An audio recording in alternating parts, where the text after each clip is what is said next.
బల యొద్దకు వెళ్ళకపోవడము ఒక మాట చూద్దాం.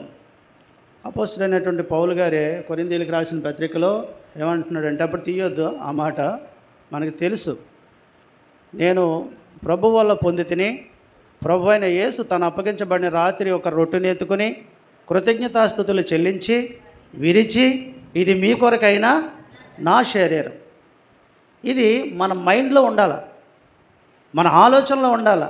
ఆ తర్వాత ఒక పాత్రను ఎత్తుకొని, క్రొత్త నిబంధన, ఈ పాత్రలోని త్రాగునప్పుడల్లా నన్ను జ్ఞాపకం చేసుకుని నా మరణమును ప్రచురించుదురని ఉంది కదండి.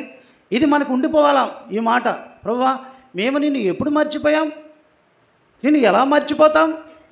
నా దౌర్భాగ్య స్థితిలో నుంచి నన్ను విడిపించి, నా కొరకునైనా సిలువలో ప్రాణం పెట్టి, నా కొరకునైనా సిలువలో ఎన్నో రకాలైనటువంటి శ్రమనుంది, మరణించి తిరిగి లేచి మరలా నా కొరకు విజ్ఞాపన కూడా చేయొచ్చు, నా కొరకు మళ్ళా తిరిగి రావడానికి ఇష్టపడుతున్నటువంటి నా ప్రియమైన తండ్రి నేను ఎలా మర్చిపోతాను? ఈ ప్రార్థన మన జీవితంలో ఉండాలి. ఊరికే అదేదో తయారు చేయబడినటువంటి రొట్టో లేకపోతే కలిపినటువంటి యొక్క ద్రాక్ష రసమో కాదు. అది ఎప్పటి వరకు? అది బయట ఉన్నంతసేపే. ఆ బల్ల మీద పెట్టబడిన తర్వాత అదేమైపోయిందంటే ప్రభు యొక్క శరీరం. దానికి రవ్వంతా కూడా కింద ఎక్కడ పడుకోవడానికి వీల్లేదు. ఎందుకంటే గౌరవం. దేవా, నీ శరీరంలో ఉండేటువంటి ఆ గొప్ప మహిమను నా బ్రతుకులోనికి ఇచ్చి వెళ్ళావు. ఆనాడు ఆయన వెళుతూ ఆ కార్యం చేసి వెళ్ళాడు. అది అంతేగాని ఇదేదో లాటరీ మాత్రం కాదు, ఇదేదో ప్రసాదం మాత్రం కాదు. ఎవరు పడితే వాళ్ళని చెయ్యి వేసేస్తే అది తర్వాత కింద భాగం ఏముందంటే అలాగే వాళ్ళు పరీక్షించుకోవటం మానేసి ఇష్టానుసారంగా చేశారు. చాలామంది నిద్రించారంట, చాలామంది రోగాలతో ఉండిపోయారండి. మరి మీకు వస్తున్నాయి కదండి రోగాలు అంటారా? మనకొచ్చే రోగాలు వేరు, మనకి కావాలని వస్తాయి రోగాలు. దేవుడే పంపిస్తాడు, భరిస్తామో లేదో అని. ప్రియమైన వాళ్ళరా, ప్రభు బల్ల దగ్గరికి వెళ్ళినప్పుడు ఒక మాట చూద్దాం. యెరెమీయా గ్రంథం, యెరెమీయా 7వ అధ్యాయము 3-4 వచనం చదవండి. సైన్యములకు అధిపతియగు యెహోవా, ఇశ్రాయేల్ యొక్క దేవుడగు యెహోవా ఇలాగూ సెలవిచ్చుచున్నాడు, నేను ఈ స్థలమున మిమ్ములను నివసింపచేయునట్లు మీ మార్గములను మీ క్రియలను దిద్దుకొనడి. ఇప్పుడు ఎగ్జామ్స్ జరుగుతున్నాయి. ఎగ్జామ్స్కి బిడ్డలు వెళ్తూ ఉన్నారు. వెళుతున్నప్పుడు కొన్ని పొరపాట్లు జరుగుతాయి. అమ్మా, నువ్వు ఎగ్జామ్ రాసి ఉంటావు కదా, వెంటనే ఏం చేస్తారు వాటిని? అరే తప్పు రాశాను అని చెప్పేసి మళ్ళీ దాన్ని కొట్టేసి లేకపోతే పేపర్ చింపేసి ఇంకో పేపర్ పెట్టుకుని మంచిగా దిద్దుకోవటం. అంటే మన జీవితంలో కొన్నిసార్లు దేవునికి విరోధమైనటువంటి కార్యాలు, దేవునికి విరోధమైనటువంటి మాటలు, దేవునికి విరోధమైనటువంటి జీవితము అది మన కంటికి కనిపిస్తున్నప్పుడు, మన దృష్టికి తీసుకుని రాబడుతున్నప్పుడు ఏం చేస్తాం? మనం వాటిని అది అంతేలే అని అనుకుంటామా? అది అనుకుంటే మళ్ళీ మనం పరీక్షించుకున్నట్టు కాదు, మళ్ళీ మనం దిద్దుకున్నట్టు కాదు. ఇక్కడ ఎంత స్పష్టంగా ఉందంటే తర్వాత 5వ వచనం కూడా చదవండి, అదే అధ్యాయము. అలాగనక మీ క్రియలను చూడండి చక్కపరుచుకొని ప్రతివాడు తన పొరుగు వాని ఎడల తప్పగా న్యాయము జరిగించి అని ఉంది. అంటే ఇక్కడ ఎలాంటి మాట అని అంటే, మీరు యథార్థంగా చక్కపరుచుకుని ప్రతివాడును, అక్కడ ఏదో చెప్తున్నాడులే వెంకట్రావు అన్న, వాడు చూసుకుంటాడులే నాకెందుకు అని ఉందా అండి? అలా రాశారా? లేదా అక్కడ ఎవరో ఒక దైవజనుడు చెప్తున్నాడులే, వాళ్ళకి కానీ మనకేంటి, వినేవాళ్ళకి ఉండదు. ఇది మనల్ని బాగానే ప్రేమిస్తాడు, మనల్ని బాగానే క్షమిస్తాడు, మనల్ని బాగానే మీ టైం చూస్తే నాకు భయం వేస్తుంది. ఎందుకంటే టైం అయిపోతుందేమో అని నాకు భయం వేస్తుంది. ఎందుకో ఇంతకుముందు ఈ భయం లేదు టైం, కాబట్టి త్వరగానే ముగిస్తాను. ప్రియమైన వాళ్ళరా, ఇక్కడ చూస్తే మనకే చెప్తా ఉన్నాడు, మనకే చెప్తా ఉన్నాడు. ఒకవేళ వాటిని అట్లనే ఉంచుకొని అట్టు పెట్టుకునే ఉంచుకొని దేవుని దగ్గరికి ఎట్లా వెళ్ళగలం? మన చెడుకరే చెడులోనే ఉంది, మన చెడు మనసుగానే ఉంది, ఎప్పటికీ కూడా మారట్లేదు, కాలం అయిపోతూ ఉంది. 60 వచ్చినాయి, 70 వచ్చినాయి, ఇంకా ఏమైనా మిగిలితే 2-3 సంవత్సరాలు మిగులుతుందేమో. ఇవన్నిటినీ ఇక సమయం అయిపోతూ ఉంది, అయినా సరే మన క్రియలు మారలేదు అని అంటే కారణం ఏంటి? ప్రభువుని సరిగ్గా మనము గమనించలేదు, గ్రహించలేదు. అంటే దీనికి అర్థం ఏంటంటే మారు మనసు లేదు. చూడండి ఒక మాట ప్రకటన గ్రంథంలో, ఈ మాట ఇలాగ అట్టి పెడదాము, ప్రకటన గ్రంథంకి వెళ్దాం. ఒక మాట చూడండి, 2వ అధ్యాయం 5వ వచనము.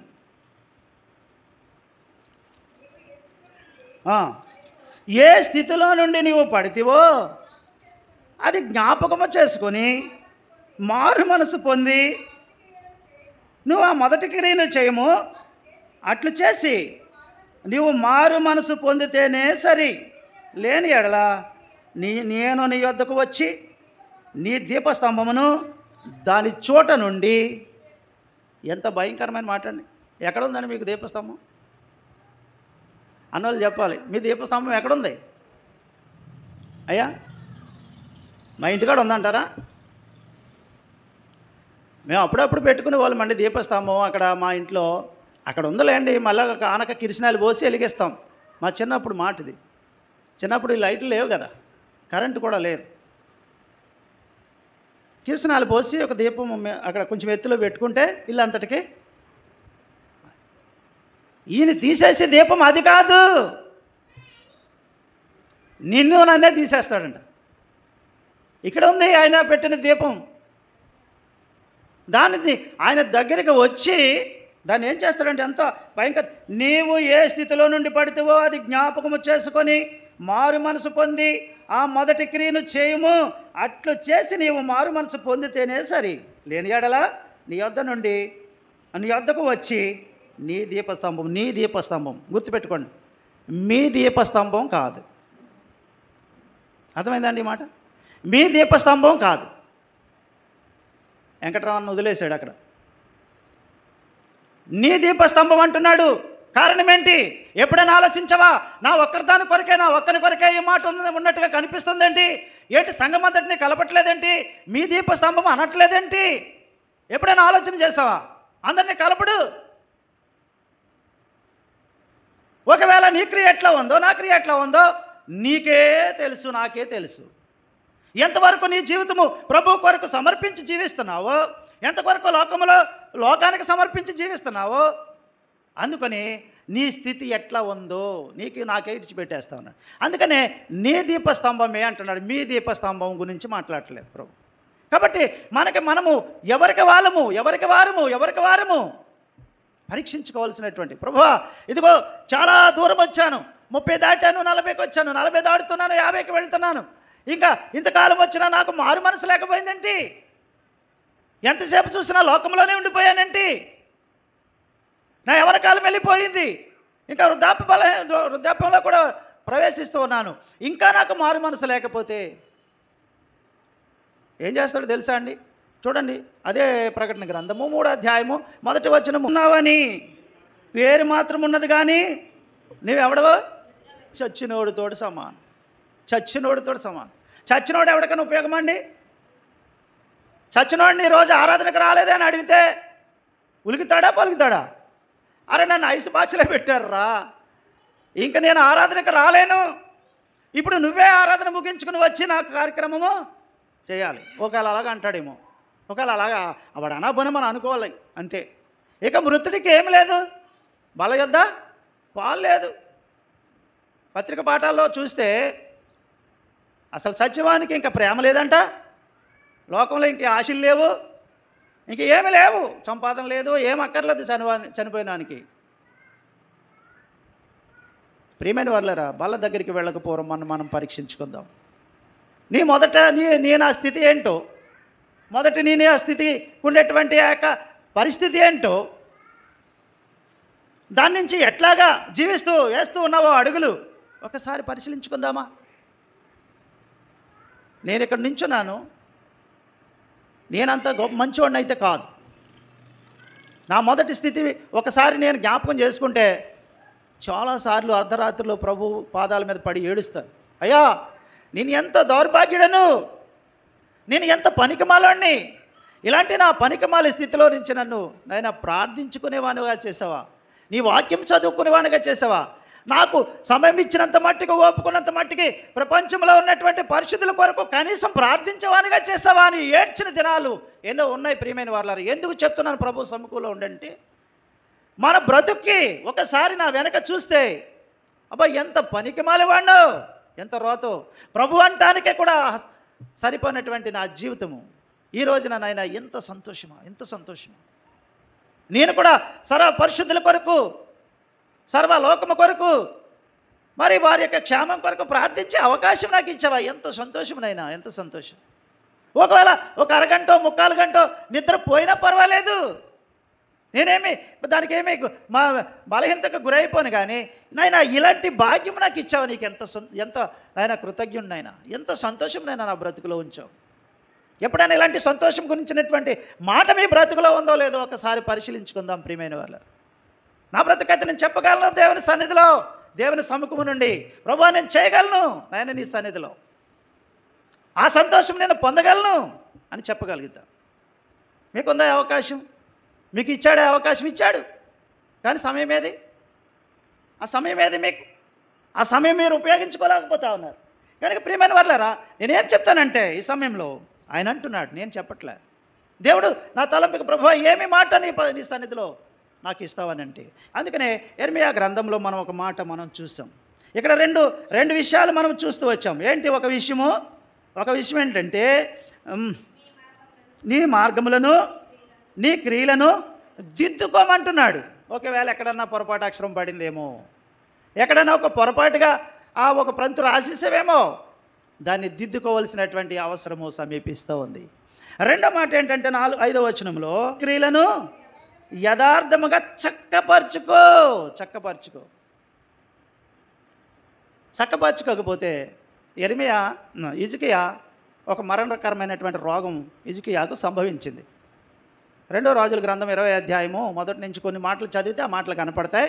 ప్రియులారా, మీరు తర్వాత ఇంటికి వెళ్ళిన తర్వాత చదువుకోవచ్చు. ఇక్కడ ఎందుకంటే మీ గడియారం మంచిది కాదు, గమనం తిరిగిపోతాం కాబట్టి ఇక్కడ సమయం సరిపోదు. కాబట్టి ఇక్కడ ఏమంటామంటే తర్వాత ఇంటికి వెళ్ళిన తర్వాత అక్కడ హిజ్కియా మరణకరమైన రోగంతో పడి ఉన్నాడు. యెషయా అనే ప్రవక్తను పంపించి వాడు చనిపోతాడు, వాడిని ఇల్లు చక్కపరచుకోమని చెప్పేసి వార్త పంపించాడు, మరణ వార్త.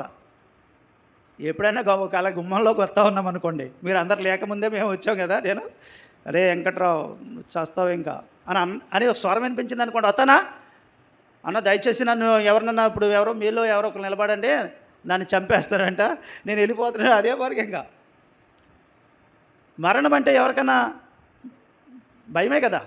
కానీ హిజ్కియా ఏం చేస్తూ ఉన్నాడంటే, భయం వేసిందో లేకపోతే బాధ వేసిందో ఆ మంచం మీద పడి ఉన్నటువంటి వ్యక్తి ఆ మంచం మీద నుంచి ఇట్లా తిరిగాడంట.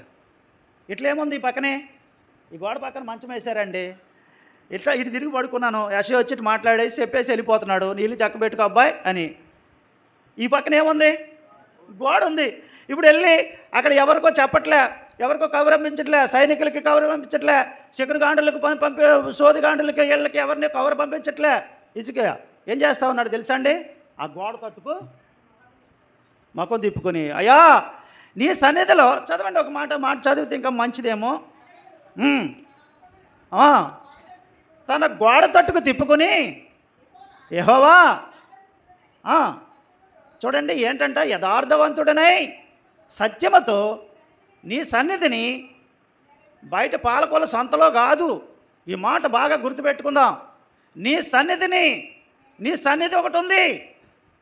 మందిరానికి వెళ్ళిపోయాను, మాది పెద్ద గుడి, ఈ కాడ నుంచి అక్కడికి చూస్తే అంత దూరం కనిపిస్తుంది, అమ్మో చాలా మైకులు ఉంటాయి, చాలా లైట్లు ఉంటాయి, చాలా ఫ్యాన్లు ఉంటాయి, ఇవన్నీ కూడా వ్యర్థమండి. ఎవరికి కావాలి? దేవుని సన్నిధి ఉంది. నీ సన్నిధిని ఎట్లు నడుచుకుంటునో, బా ఎంత మంచి మాట అండి. చదవండి, నీ దృష్టికి, ఇక్కడ ఈ సంఘం దృష్టి కాదు, ఈ పేట దృష్టి కాదు, ఈ గ్రామం దృష్టికి రాదు, నీ దృష్టికి ప్రభువా నేను ఎట్లా నడుచుకుంటునో, నీ దృష్టికి అనుకూలంగా ఎట్లా జరిగించుతునో. బా ఎంత మంచి ప్రార్థన అండి ఇది, ఎంత మంచి అలవాటు అండి ఇది. మనమైతే ఎక్కడ పరిగెడతామండి? కనీసము జయరాజ్ అనుకో లేకపోతే ఇంకా ఎవరికెవరికో ఫోన్ చేసి అన్న పరిస్థితి ఏం బాగాలేదు, మీరు త్వరగా కొంచెం మీరు కూడా కలగజేసుకోండి అని ఫోన్ చేయనా నేనైతే? ఇజ్కే అట్లా చేయట్లేదు, ఇజ్కే గారు అట్లా చేయట్లేదు. బాధేసింది, మరణ వార్త రాగానే బాధపడింది మనసు. మనకి ఎన్ని వార్తలు వచ్చినా మనం ఏమైపోతాం తెలుసా? కఠినమైపోతాం. మూలుగు ఎవరో అలా చెప్తారు, అదొక కౌర్లు మీరంతా, ఇది లేదా అది లేదని చెప్పేసి మన ఇష్టానుసారంగా మనం బ్రతుకుతామే కానీ దాన్ని మలుచుకోవటము మనకి చేత కాదు. అందుకనే 10 సార్లు ప్రభు మాట్లాడుతున్నటువంటి మాటల్లో ఉండేటువంటి సత్యాన్ని చూస్తూ ఉంటే ప్రియమైన వారులారా, మనం ఇప్పుడుకిప్పుడే మోకాళ్ళ మీద పడొద్దు. మోకాళ్ళ మీద పడాయా? హిజ్కియాకు ఒక మరణ వార్త వచ్చింది, సిలువను గూర్చిన వార్త. నశించే వారికి ఎలా ఉందంట? వెర్రితనం అయిపోయింది, లోకంలో వెర్రితనం అయిపోయింది. ప్రతి వాడు క్రైస్తవుడు అయిపోయాడు. వాడు మరి దేవుని మాట వినడు, క్రైస్తవుడే. వెళ్తాడు, ఏదో ఒకసేపు అక్కడ కూర్చుంటాడు బల్ల మీద, మరలా వస్తాడు, అంతే అయిపోయింది. ఆ దినానికి అయిపోయింది. ఇలా గడుపుకుంటూ వెళ్ళిపోతే ప్రియమైన వారులారా, ఒక రోజు లెక్క అప్పగించాలి. చూడండి, ఆ మాట కూడా చూద్దాం. ప్రభు చిత్తమైతే 2 కొరింథీయులకు రాసిన పత్రిక 5వ అధ్యాయం 10వ వచనం చదవండి. తాను జరిగించిన క్రియల చొప్పున అవి మంచివైనను సరే చెడ్డవైనను సరే దేహముతో జరిగించిన వాటి ఫలమును ప్రతివాడు పొందినట్లు మనమందరము క్రీస్తు న్యాయపీఠము ఎదుట ప్రత్యక్షము కావాలియను. ప్రతివాడును, అయ్యా నాకు ఇంత డబ్బు ఉంది, బ్యాంకులో ఇంత బ్యాలెన్స్ ఉంది, లేకపోతే శరీరంలో ఇంత అందం ఉంది, ఇంత మెరిసిపోయే దేహం ఇచ్చావు, ఇంకా ఏంటండి పరీక్షించుకునేది అని అంటా. మా ప్రియమైన వాళ్ళారా, ప్రతివాడు సుమా గుర్తుపెట్టుకుందాం. ప్రతివానికి ఈ మాట, ప్రతివాని జీవితంలో, ప్రతివాని యొక్క హృదయంలో ఈ మాటని తలపోయకపోతే నేను క్రైస్తవులము కాదు.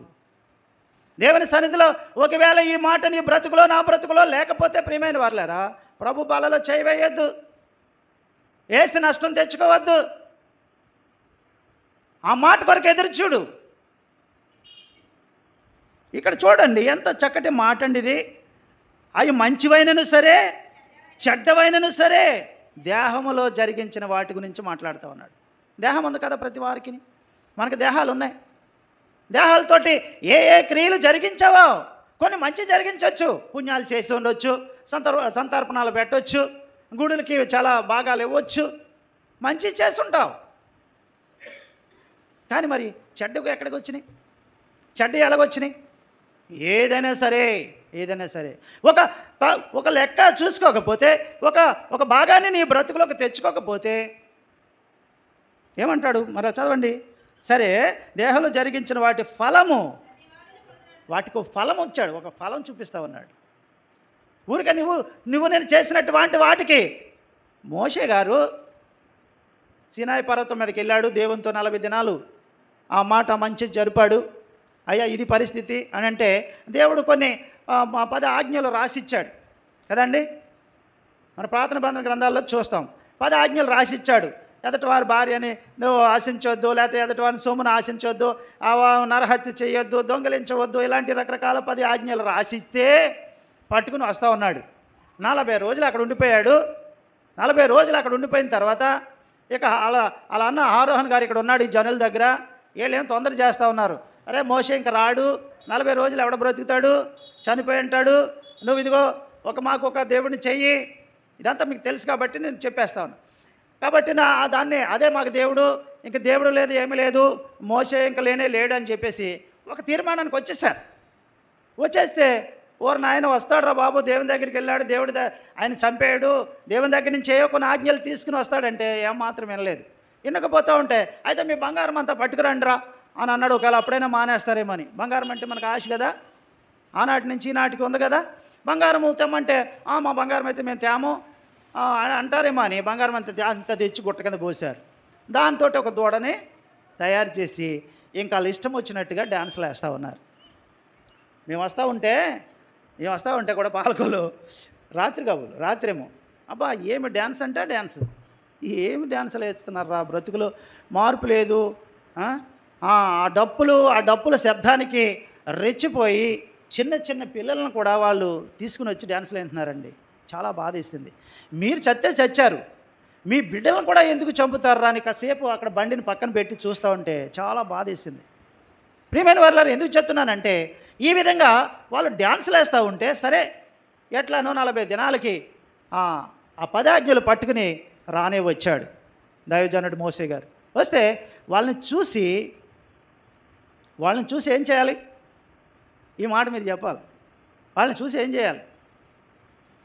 అయ్యో ప్రభా, నీ దగ్గర 40 దినాలు ఉంచుకున్నావు, ఇక ఇక్కడ నీ జనులు ఇలాగ అయిపోయారని మళ్ళీ మోకరించాలా లేదా? ప్రార్థన చేయాలి. రూలుగా మనం నేర్చుకోవాలంటే, చెప్పుకోవాలంటే. దైవజనుడు ఎందుకో తొందరపడి కోపపడి ఆ పలకలు 2 ఏం చేశాడండి? దాచుకున్నాడా? పలకలు కొట్టేశాడు. ఇప్పుడు కోపం ఎవరి మీదకి వచ్చింది? డ్యాన్సులు వేసి వాళ్ళని వదిలేశాడు దేవుడు. తన ఆజ్ఞను ఎవడైతే అక్కడ ధిక్కరించాడో దైవజనుడైన మోషే గారి మీదకి వచ్చింది. మీకు అర్థమైంది ఇప్పుడు? అందుకని మన దేహంలో జరిగించేటువంటిది ఏదైనా సరే ఒక రోజున ఆయన న్యాయపీఠం ఎదుటికి వచ్చినప్పుడు ఇది సంగతి. ఒక రోజున ఫలానోడిని పంపించి నీకు చెవులకుండా చచ్చినట్లుగా నేను చెప్పించలేదా? ఒక రోజున నీకు ఈ మాట నీ దృష్టికి నేను తీసుకురాలేదా అని రేపొద్దున నన్ను అడిగితే ఏం చెప్తాం ప్రియ సహోదరుడు సహోదరి? అందుకనే బల్ల యొద్దకు వెళ్ళినప్పుడు మనము ఆ తర్వాత సంగతి అంతా మోషే గారు పలకలు పోగొట్టాడు. తర్వాత వాళ్ళని ఏమో రకరకాలుగా చేశాడు. ఇప్పుడు ఏమైందంటే మోషే గారిని వెళ్తున్నటువంటి ప్లేస్కి వెళ్ళనిచ్చాడండి.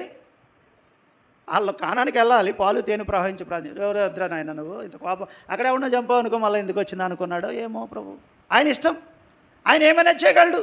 అందుకు ప్రియమైన వారులేరా, అందుకనే రోమీయులకు రాసిన పత్రిక 2వ అధ్యాయం 1వ వచనం చదవండి ఎవరైనా తీస్తే. రోమీయులకు రాసిన పత్రిక 2వ అధ్యాయం 1వ వచనం. కాబట్టి ఇలాంటివి జరుగుతున్నాయి కాబట్టి అయ్యా నువ్వు తీర్పు తీర్చేస్తావంటే ఎవడమైనా సరే నువ్వెవడమైనా సరే నీ ఇష్టానుసారంగా తీర్పు తీర్చేస్తే కుదరదు. ఇక్కడ ఎంత కష్టంగా ఉందంటే ఆ మాట. కాబట్టి తీర్పు తీర్చే మనుషులు నువ్వెవడమైనా సరే నిర్వేహితుకుడివే అయి ఉన్నావు. దేని విషయంలో? ఎదుటి వానికి తీర్పు తీర్చుచున్నావో దాని విషయంలో నీవు నేరస్తుడివని తీర్చుకో. నువ్వు నేను పెద్ద యథార్థవంతుడని చెప్పుకోవడానికి వీలు లేదు ప్రియా సహోదరుడు సహోదరి. ప్రియమైన వారులారా, గమనించమంటే ఎందుకు మనకి గమనానికి మనకి ఈ మాటలు తీసుకుని వస్తామన్నాడు? ఎందుకు ఏం చేయాలని ఉద్దేశిస్తా ఉన్నాడు దేవుడు? ఏమి మాట్లాడాలని ఉద్దేశిస్తూ ఉన్నాడు? ఏమి నేర్పించాలని ఆ మాటలు తీసుకుని వస్తూ ఉన్నాడు అని అంటే, ప్రియమైన వారులారా, మనకి ఏదో ఒకటి నేర్పించకపోతే, ఒకవేళ నీ దేహంలో జరిగించిన క్రియలు ఒక రోజున ఏం చేయాలంటే వాటికి ఏ మంచివైనా సరే చెడ్డవైనా సరే, నేను మంచిగా చేస్తానండి, నేను చెడ్డ చేయనని మనం ఎన్నిసార్లు అనుకుంటాం?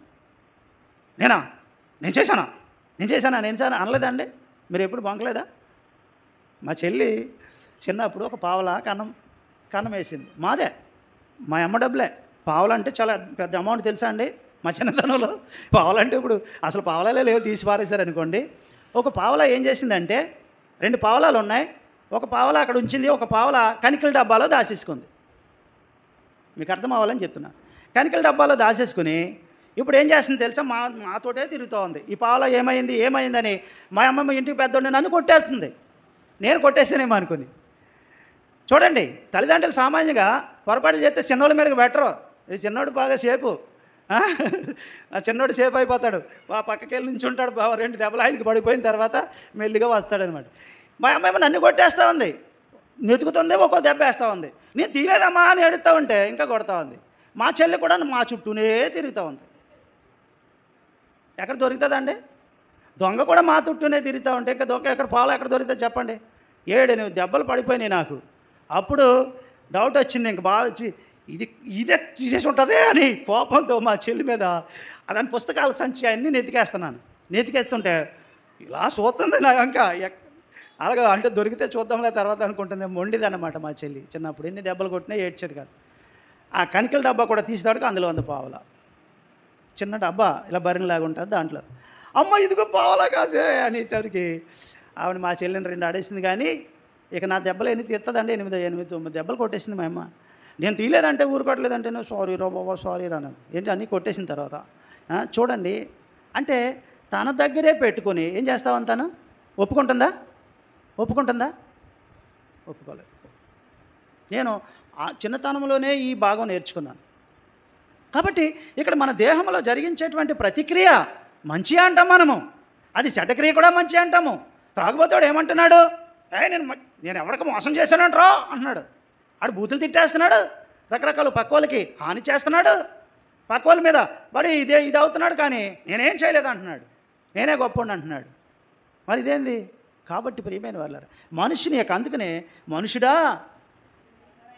నువ్వెవడమైనా సరే నాకు అనవసరం, నువ్వెవడమైనా సరే, ఒకవేళ భూమి మీద గొప్పవాడు డబ్బు ఉందో, నీకు బ్యాంక్ నిండా నీ డబ్బే ఉన్నా సరే, నువ్వెవడమైనా సరే అది ఎక్కడితోటే, అది భూమి మీదే, అది పరలోకానికి ఏమి పనికిరాదు, పర సంబంధమైన దైవ సంబంధమైన దేవునితో ఈ పొత్తులేమి కుదరవు. కాబట్టి ప్రియమైన వాళ్ళారా, మనము ప్రభు బాల దగ్గరికి వెళ్తూ ఉన్నాము, ప్రభు దగ్గరికి వెళ్తాం. నువ్వు ఎవడమైనా సరే, నేను ఎవడనైనా సరే, ఈ భాగాన్ని మనం పరీక్షించుకోకపోతే, మనం చూసుకోకపోతే, పరీక్షించుకున్నాం సరే, పరీక్షించుకుని విడిచిపెట్టకపోతే అప్పుడు బాగుంటుందండి. పరీక్షించి ఏం చేయాలా? దాన్ని విడిచిపెట్టి ప్రభు ఇంక మళ్ళోసారి నేను చేయను ఇది, ఇక మళ్ళా దాని జోలికి పోను, ఇది చెడ్డదాన్ని నీవు సమీపించినప్పుడు, నువ్వు ఆజ్ఞాపిస్తున్నప్పుడు దాన్ని ఇక మళ్ళీ చేయను, నాకెందుకు అది, ఇక నాకు నా ప్రాణాన్నే మరి ఆయాసపరుస్తున్నప్పుడు ఇక నేను ఎందుకు చేయాలి?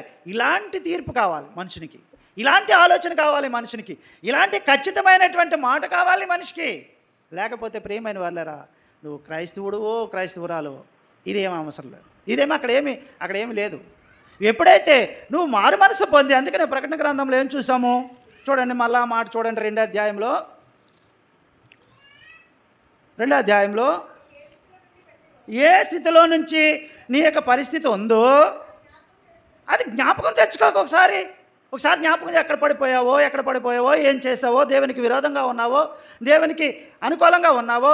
హిజ్కియా చెప్పినట్టుగా, ప్రభువా నీ దృష్టికి అనుకూలంగా నేను ఎట్లు జరిగించుతునో నీకు తెలీదా అని అంటే, ఎన్ని సంవత్సరాలు అవసరం ఇచ్చాడు తెలుసండి? మళ్ళాను 15 సంవత్సరాలండి. ఇవాళ చచ్చిపోతానన్నవాడు 15 సంవత్సరాలు బ్రతకటం అంటే గొప్ప కాదండి. ప్రియమైన వాళ్ళ ఈ మాటలు ఎందుకు రాయించి పెట్టాడు ప్రభు పరిశుద్ధాత్మ దేవుడు అని అంటే, నీ నా బ్రతుకులోనికి ఆ మాట వచ్చినప్పుడు, ఆ వరుసలోనికి నేను వెళ్తున్నప్పుడు, అందులో నువ్వు మంచో చెడో ఏం చేసావో, ఏం జరిగించావో ఒక్కసారి పరిశీలించుకోవా? కనీసము ఇప్పుడైనా, ఈరోజైనా, నిన్నటి వరకు బ్రతికిన వారు ఈరోజు బ్రతకాలని చాలా ఆశించారు, కానీ చాలామంది లేరు. నేను ఉన్నాం ప్రియమైన వాళ్ళారా, నేను ఉండి ప్రభు బాల దగ్గరికి వచ్చాము, దేవుని యొక్క మాటను బట్టి ఆరాధించాము. అయ్యా సౌలు తన జీవితంలో ఎంతో సంతోషాన్ని, ఎంతో సమయాన్ని పోగొట్టుకుని, అది తీరా సమయం తనకు అర్థమైనప్పుడు, అయ్యో నేను ఎంత దౌర్భాగ్యాన్ని ఏడుస్తూ నీకు కృతజ్ఞత చెల్లించడం చూశాను. నేను కూడా ఆ తరహాలోనే కృతజ్ఞత చెల్లించాను. కాబట్టి ఇప్పుడు నేను పరీక్షించుకుంటాను, నా గమనానికి తీసుకురాబడుతున్నటువంటి మాటలు ప్రభు బల దగ్గరే, నేను నీ శరీరము నీ రక్తం అని ఇక్కడ బల్ల మీద పెట్టబడినటువంటి యొక్క పరికరాన్ని దగ్గరికి నేను వెళుతూ ఉన్నానయ్యా. నీ శరీరం దగ్గరికి నేను వెళ్తున్నప్పుడు, నీ యొక్క మరి పాత్ర దగ్గరికి నేను వెళ్తున్నప్పుడు ఒక్కసారి ఏ స్థితిలో పడిపోయానో, ఆ స్థితి ఏంటో, దానికి ఉన్న మరి కథ ఏంటో నేను కనుగొని, ప్రభువా నేను పరీక్షించుకుంటున్నాను, క్షమించినైనా పరీక్షించుకుని మళ్ళీ నేను దాని జోలికి పోను. ఇదే తీర్మానం అంటే, ఇదే కరెక్ట్గా. మళ్ళా వెనక్కి వెళ్ళిన తర్వాత మళ్ళీ మామూలు అని అంటే, ప్రియులరా ఎన్ని రోజులని సహిస్తాడు ప్రభు? విడిచిపెట్టేస్తాడు.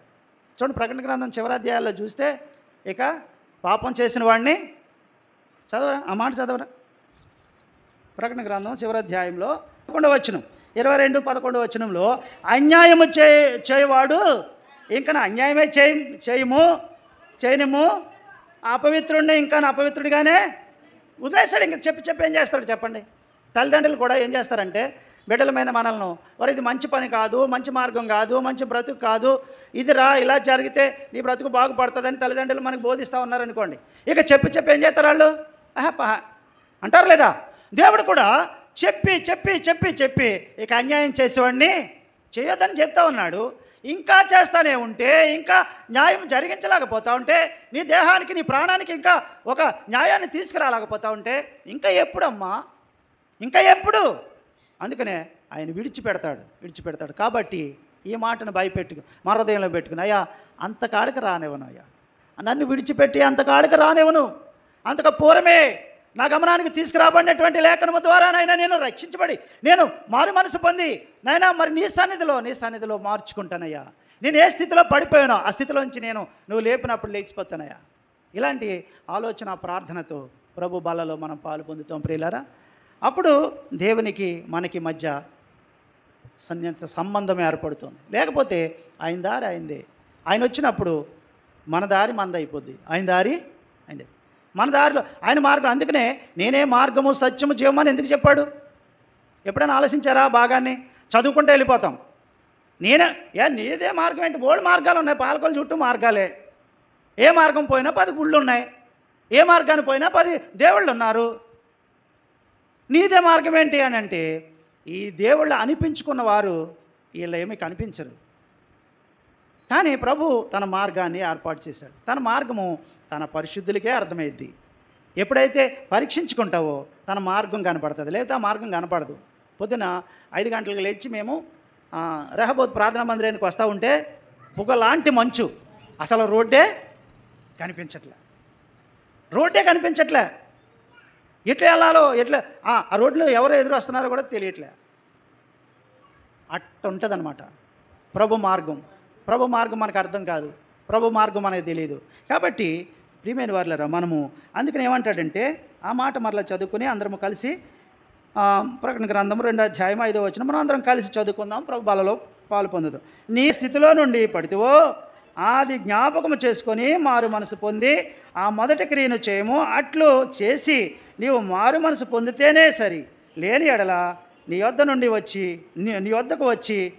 నేను నీ వద్దకు వచ్చి నీ దీపస్తంభమును దాని చోటు నుండి తీసి ఇంకో ప్రక్కన పెట్టాడు అనుకోండి, నాకు కనిపించదు. ఇంకా ఆ దీపము వెలుతురు నాకు కనిపించదు. ఇంకా ఆ రోజుతోటే నేను లేము ఇంకా. కాబట్టి ప్రియమైన వారులారా, రేపేం జరుగునో మనకు తెలీదు, రేపేం జరుగుతుందో మనకు తెలీదు. కాబట్టి పరీక్షించుకుందాం.